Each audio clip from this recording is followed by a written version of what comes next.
Éric Fruiteau, donc ce matin ici à Saint-André, c'est une conférence de presse ou un meeting? Non, c'est une conférence de presse. On est en mode conférence de presse. On n'est pas en mode meeting, pas encore en tout cas. Et j'ai voulu associer l'ensemble de mes militants et sympathisants à cette conférence de presse d'annonce de candidature. Donc nous sommes bien dans une conférence de presse. Et vous l'avez dit là, à l'instant, vous officialisez votre candidature au municipal du 2026 à Saint-André. Oui, je veux dire, vous le savez, vous savez qui je suis. J'ai eu des responsabilités politiques, mais j'ai surtout un lien affectif avec les Saint-Andréens. Ce lien, je l'ai construit depuis mon enfance, dans ma vie de jeune adulte, pendant mon adolescence, en tant que maire, mais en tant que simple citoyen également. J'ai un lien affectif construit dans les rues, dans les stades, mais aussi dans les combats, dans les luttes, à la mairie. Fort de ce lien authentique, je veux redonner une autre dimension à Saint-André. Je veux que Saint-André redevienne la capitale de l'Est, qu'elle sorte de son isolement. Je veux construire des ponts. Je veux rassembler et non diviser. Je veux additionner et non soustraire. Et je veux surtout faire en sorte que Saint-André... De rester un instant à vos places. On a mis des panneaux de toutes les couleurs.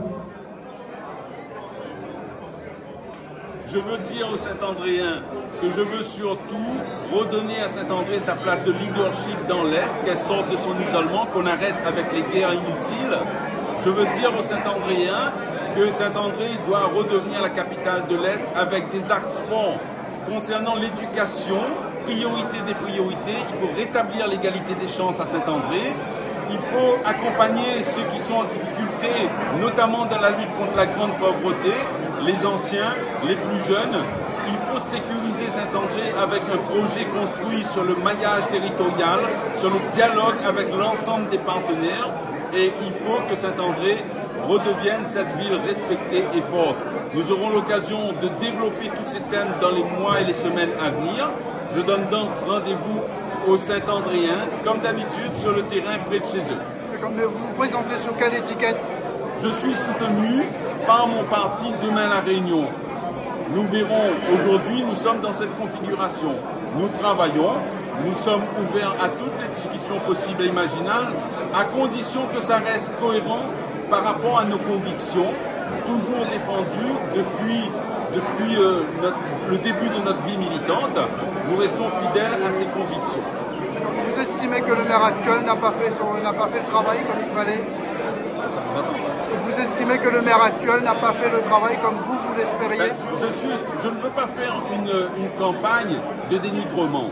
Je veux que ce soit une campagne construite sur le bilan qui a été le mien entre 2008 et 2014 et sur nos projets. Néanmoins, on est obligé de constater que Saint-André aujourd'hui est isolée. Il faut qu'elle retrouve sa place. Et je suis obligé de constater que beaucoup de problèmes persistent. Et surtout, il faut qu'on se projette sur l'avenir avec des grands dossiers qu'il va falloir défendre en termes d'aménagement, retrouver l'équilibre financier qui nous permettra demain matin d'investir davantage, de s'autofinancer et de repositionner Saint-André comme vraie capitale de l'Est.